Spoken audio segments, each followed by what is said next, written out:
Anuario Bíblico. 24 de septiembre. Burlas de los enemigos. Oración de Nehemías. Amenazas de los enemigos. Nehemías 4.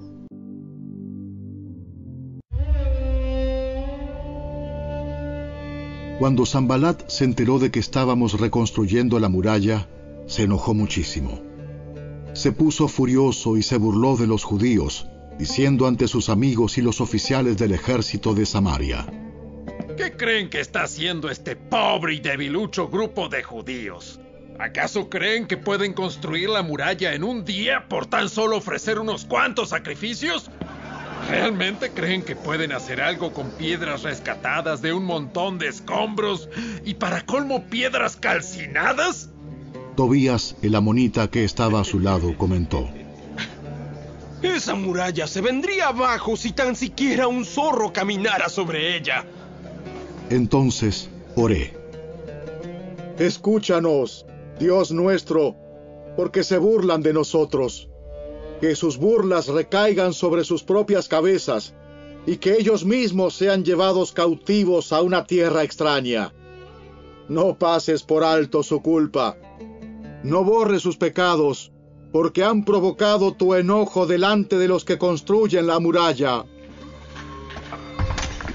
Por fin se completó la muralla alrededor de toda la ciudad, hasta la mitad de su altura, porque el pueblo había trabajado con entusiasmo. Sin embargo, cuando Sanbalat, Tobías, los árabes, los amonitas y los asdodeos se enteraron de que la obra progresaba y que se estaban reparando las brechas en la muralla de Jerusalén, se enfurecieron.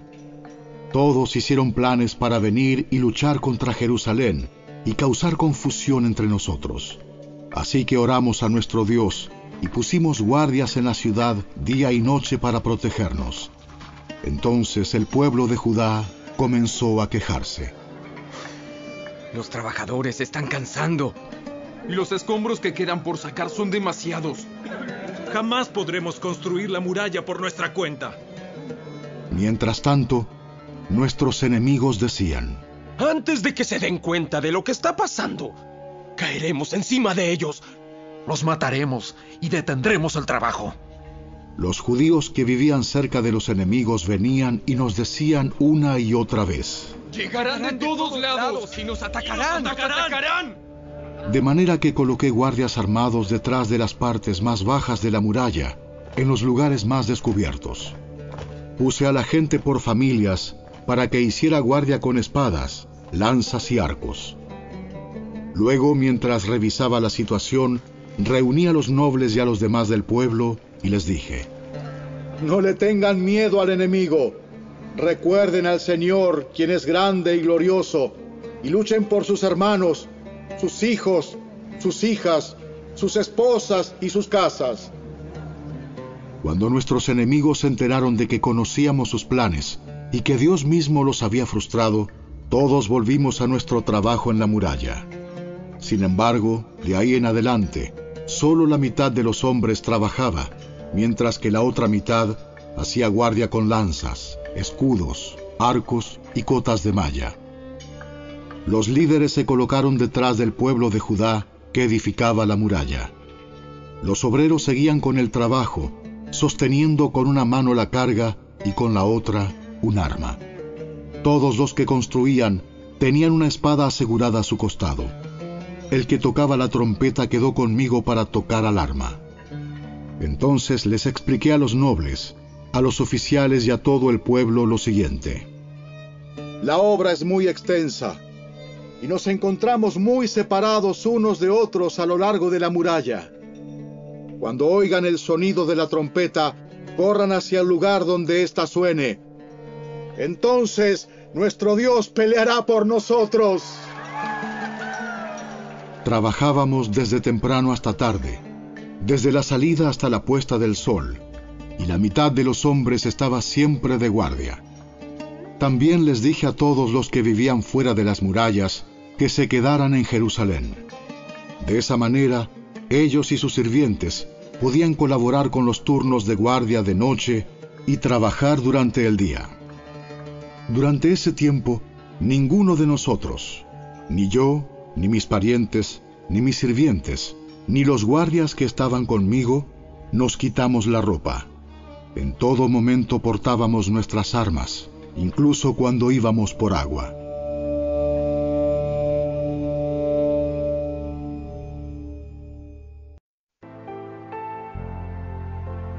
Problemas internos. Generosidad de Nehemías. Nehemías 5.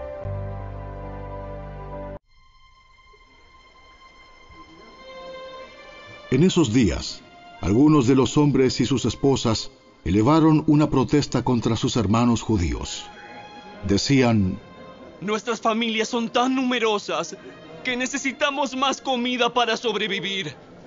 Otros decían: Hemos hipotecado nuestros campos, viñedos y casas para conseguir comida durante el hambre. Otros más decían: Para poder pagar los impuestos, tuvimos que pedir dinero prestado dando nuestros campos y viñedos como garantía. Pertenecemos a la misma familia de los que son ricos y nuestros hijos son iguales a los de ellos. Sin embargo, tenemos que vender nuestros hijos como esclavos solo para conseguir lo necesario para vivir.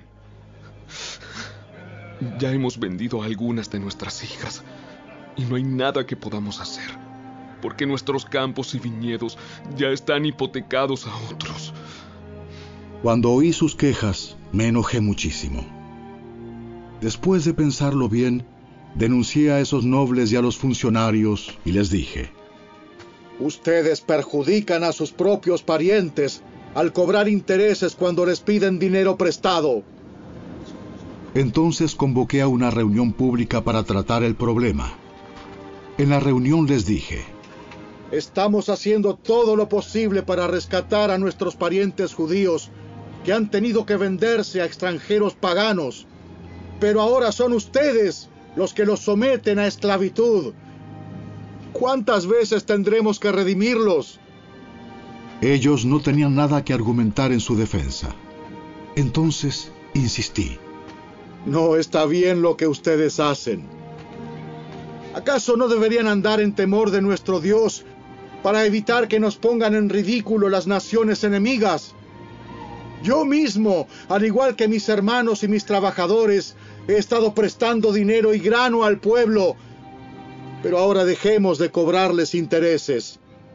Devuélvanles hoy mismo sus campos y viñedos, sus olivares y sus casas. Además, devuelvan los intereses que cobraron cuando prestaron dinero, grano, vino nuevo y aceite de oliva.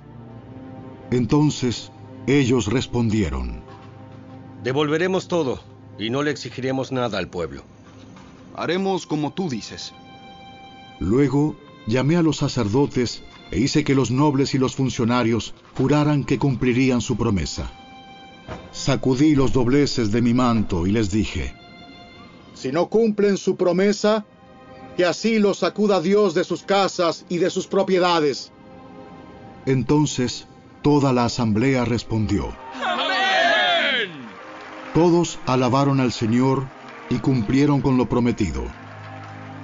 Durante los 12 años en los que fui gobernador de Judá, desde el año 20 hasta el año 32 del reinado del rey Artajerjes, ni yo ni mis funcionarios reclamamos la ración de comida que nos correspondía.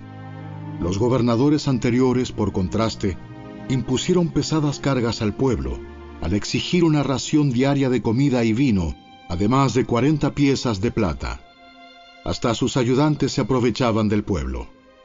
Sin embargo, como yo temía a Dios, no actué de esa manera.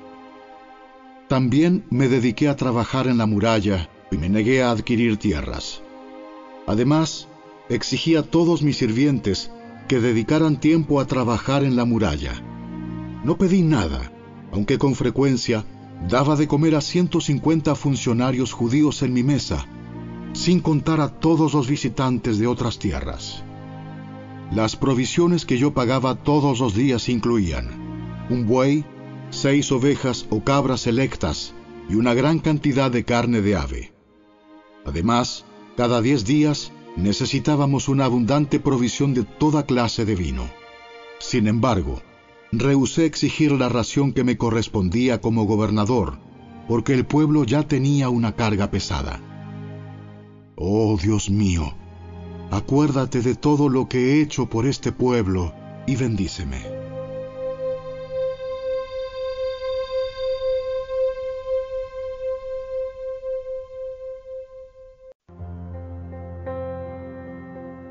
Maquinaciones de los adversarios. Nehemías 6.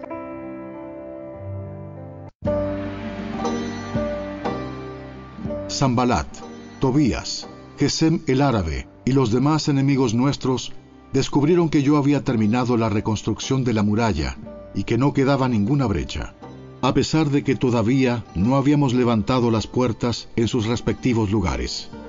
Así que Sanbalat y Gesem enviaron un mensaje pidiéndome que me encontrara con ellos en una de las aldeas de la llanura de Ono.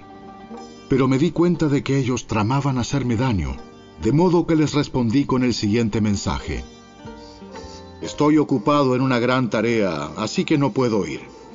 ¿Por qué habría de dejar el trabajo para ir a encontrarme con ustedes? 4 veces me enviaron el mismo mensaje, y cada vez les respondí lo mismo.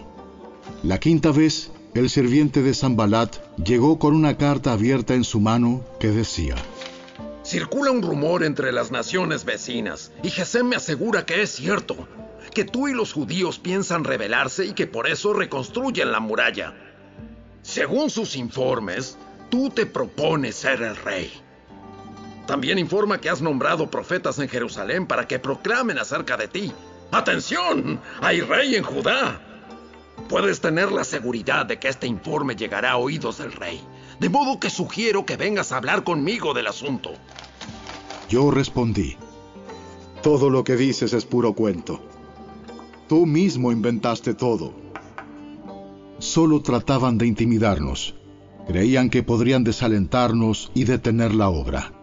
De modo que seguí con el trabajo más decidido que nunca. Más adelante fui a visitar a Semaías, hijo de Delaía y nieto de Mehetabel, que estaba recluido en su casa. Me dijo: Reunámonos dentro del templo de Dios y cerremos las puertas con cerrojos. Tus enemigos vienen a matarte esta noche. Pero yo respondí: ¿acaso debería una persona en mi posición huir del peligro? ¿Acaso debería alguien en mi posición entrar al templo para salvar su vida? No lo haré. Me di cuenta de que Dios no le había hablado, sino que decía esa profecía contra mí, porque Tobías y Sanbalat lo habían contratado. Ellos esperaban intimidarme y hacerme pecar. De esa forma podrían acusarme y desacreditarme. Oh Dios mío, acuérdate de todas las cosas malvadas que Tobías y Sanbalat han hecho, y recuerda a la profetisa Noadías y a todos los profetas como ella que trataron de intimidarme. Así que el 2 de octubre, a los 52 días después de comenzar la obra, se terminó la muralla. Cuando se enteraron nuestros enemigos y las naciones vecinas, se sintieron aterrorizados y humillados.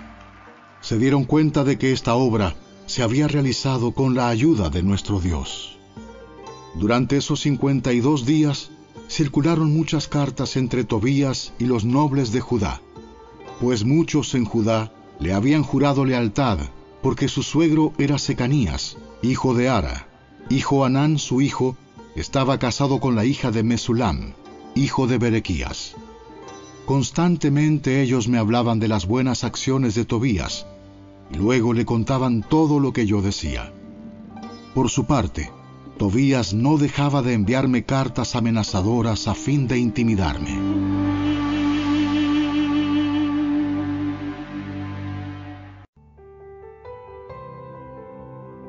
Nehemías designa dirigentes. Nehemías 7, 1 al 4.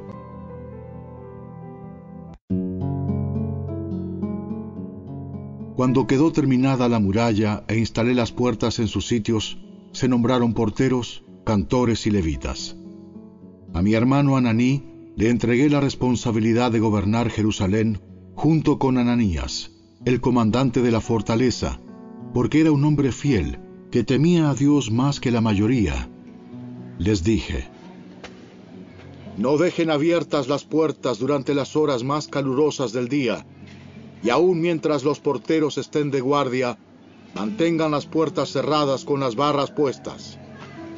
Asignen a los residentes de Jerusalén para que hagan guardia cada uno con un turno regular.